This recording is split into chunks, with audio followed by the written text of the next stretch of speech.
नमस्कार, मैं डॉक्टर जितेंद्र पाकड़, दर्शन शास्त्र विभाग, राजकीय महाविद्यालय करौली। मित्रों, आज की इस ऑनलाइन क्लास में आप सभी लोगों का स्वागत है। आज हम योग दर्शन में चित्त और चित्त जो वृत्ति है उसकी विस्तार से विवेचना करेंगे। महर्षि पतंजलि के अनुसार योग चित्त वृत्तियों का निरोध है। योग को समझने के लिए चित्त के स्वरूप और उसकी वृत्तियों को समझना आवश्यक है। पतंजलि सांख्य दर्शन के सभी तत्वमीमांसा सिद्धांतों को स्वीकार करते हुए भी चित्त को अपने शास्त्र का प्रधान तत्व मानकर उसकी सूक्ष्माति सूक्ष्म रूप से विवेचना करते हैं। सामान्यतः चित्त शब्द से बुद्धि का बोध होता है, जो प्रकृति का प्रथम विकार है, किंतु वाचस्पति मिश्र ने चित्त शब्द का अर्थ अंतःकरण से लिया है। अंतःकरण में बुद्धि, अहंकार और मन तीनों आ जाते हैं। यद्यपि चित्त त्रिगुणात्मक होता है, तथापि इसमें सत्वगुण की प्रधानता होती है। यह जड़ है, किंतु सत्वगुण की प्रधानता के कारण यह स्वच्छ दर्पण के समान पुरुष के प्रतिबिंब को ग्रहण करता है, जिससे उसमें चैतन्य का आभास होता है। इस प्रकार अचेतन चित्त चैतन्य स्वरूप पुरुष से प्रकाशित होकर चेतन में हो जाता है। तो इस प्रकार से सत्वगुण की प्रधानता के कारण जो चित्त है वो चैतन्य स्वरूप हो जाता है। चित्त वृत्ति का अर्थ है चित्त का विषयकार होना। जब चित्त इंद्रियार्थ सन्निकर्ष द्वारा विषयों के संपर्क में आता है, तब वह विषयकार हो जाता है। चित्त का विषयकार होना ही चित्त वृत्ति है। अर्थात चित्त जैसे ही विषय के संपर्क में आता है, तब वो अपनी इंद्रियों से सन्निकर्ष के माध्यम से विषय को ग्रहण करता है, अर्थात वो विषयकार हो जाता है, विषय के आकार के स्वरूप हो जाता है। इस प्रकार चित्त का विषयकार होना ही चित्तवृत्ति कहलाती है। पुरुष से जो चैतन्य है कि प्रकाश से चित्तवृत्ति प्रकाशित होती है और जीव को विषयों का ज्ञान होता है। इस प्रकार इन वृत्तियों का अनवरत प्रवाह चित्त में चलता रहता है। ये वृत्तियाँ चित्त में संस्कार उत्पन्न करती है और ये संस्कार परिपक्व होकर वृत्तियों का रूप धारण करते हैं। इस प्रकार वृत्तियों से संस्कारों की एवं संस्कारों से वृत्तियों की उत्पत्ति का क्रम चलता रहता है। विषयकार चित्त का पुरुष में आरोप होने के कारण पुरुष बुद्धि चित्त के गुणों को अपना समझता है तथा स्वयं को सुखी, दुखी एवं कर्ता समझने लगता है। पुरुष एवं चित्त का यह अनादिकालीन संबंध ही जीव की बंधन का कारण है। तो इस प्रकार से जीव जो है बंधनग्रस्त हो जाता है। तो योग दर्शन में हमने ये देखा है कि जो चित्त वृत्ति है, उन चित्त की जो वृत्तियां हैं वो किस प्रकार से विषयाकार होकर के विषय का आकार ग्रहण करती है। और ये चित्त जो अनादिकालीन जो संबंध है जीव का, वो होकर के बंधनग्रस्त हो जाता है। जब पुरुष यथार्थ ज्ञान द्वारा चित्त एवं उसकी वृत्तियों से अपना भेद करके अपने स्वरूप का ज्ञान प्राप्त कर लेता है, तब वह अपने वास्तविक स्वरूप में अवस्थित हो जाता है। यही कैवल्य की अवस्था है।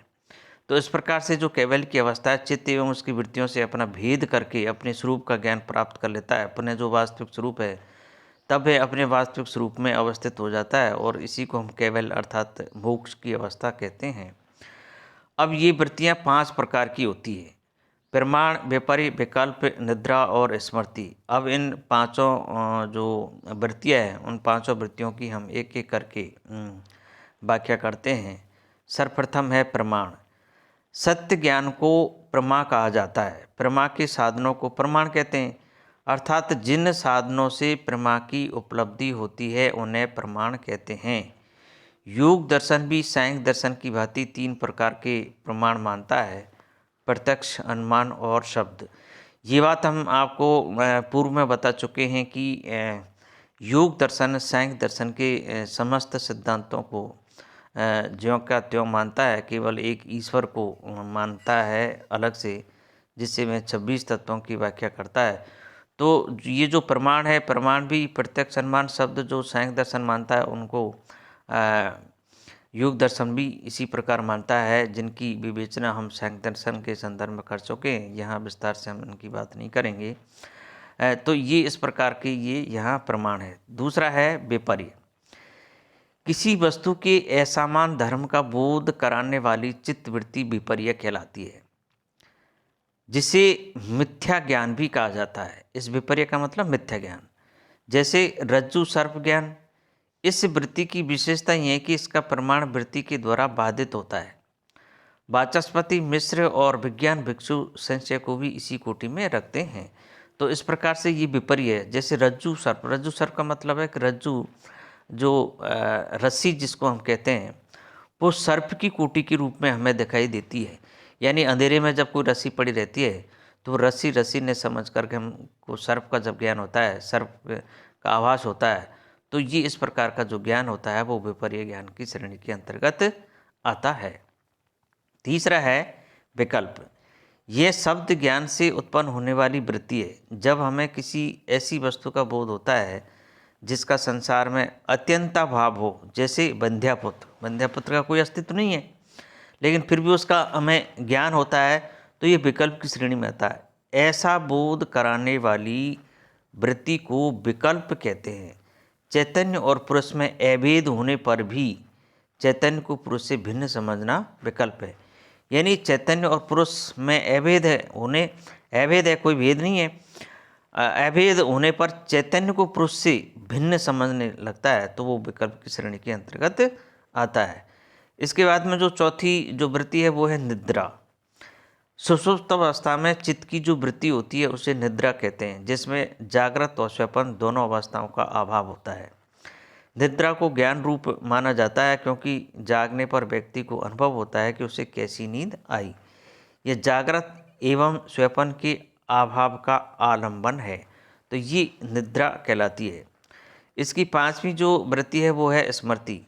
यह संस्कार जन्य ज्ञान है। किसी पदार्थ का उसके पूर्व अनुभव द्वारा छोड़े गए संस्कार द्वारा फिर से उसी रूप में संग्रह यानी स्मरण करना स्मृति है। यह भी चित्त की एक वृत्ति है। तो ये इस प्रकार से ये पांच जो वृत्तियां हैं चित्त की, ये सभी वृत्तियां जीव को सुख दुख एवं मोह का अनुभव कराती हुई उसके बंधन में कारण होती है, यानी बंधनग्रस्त करती है। इन वृत्तियों के द्वारा जीव सांसारिक विषयों की ओर प्रेरित होकर राग द्वेष आदि का अनुभव करते हुए संसार चक्र में पड़ा रहता है। तो इन वृत्तियों के कारण ही जीव जो है संसार ग्रस्त रहता है। तो योग दर्शन में इस प्रकार से ये चित्त वृत्तियों का उल्लेख यहाँ पर किया गया है। अब ये योग दर्शन में चित्त वृत्तियों को हम दो रूप कहते हैं, एक तो क्लिष्ट और एक अक्लिष्ट। अब हम ये देखें, क्लिष्ट चित्त वृत्तियाँ विषयों से संबंधित होकर धर्म की उत्पत्ति करती हुई जीव की कर्माशय का विस्तार करती है। ये जीव को सुख दुख और मोह अनुभव कराती हुई उसके बंधन में कारण होती है। इन वृत्तियों के द्वारा जीव सांसारिक विषय की ओर प्रेरित होकर के राग द्वेष आदि का अनुभव करते हुए संसार चक्र में पड़ा रहता है। ये इसकी जो क्लिष्ट वृत्तियाँ हैं। अक्लिष्ट चित्त वृत्तियों में रजस एवं तमस की दब जाने से सत्व का प्रशांत प्रभाव होता रहता है। ये वृत्तियाँ जीव को ज्ञान प्राप्त कराती है, उसके समस्त कलेशों का नाश करती है तथा जीव को कल्याण पथ की ओर प्रेरित करती रहती है। तो ये इस प्रकार से यहाँ पर ये चित्त वृत्तियों का उल्लेख किया गया। ये दो प्रकार की क्लिष्ट और अक्लिष्ट भेद है ये। तो हमने इन पांच प्रकार की चित्त वृत्तियों का उल्लेख आज किया है, जिनके कारण जो चित्त है वो किस प्रकार से बंधनग्रस्त होकर के इस संसार में की मोह माया में भटकता रहता है। तो ये पांच प्रकार की जो वृत्तियाँ हैं, इन वृत्तियों को आप अच्छी तरह से अध्ययन करेंगे और निश्चित रूप से आपको बहुत लाभ होगा। एक बार आप पुनः इनको अच्छी तरह से इन वृत्तियों को दोबारा से ध्यान से पढ़ें और निश्चित रूप से आपको समझ में आया होगा। धन्यवाद।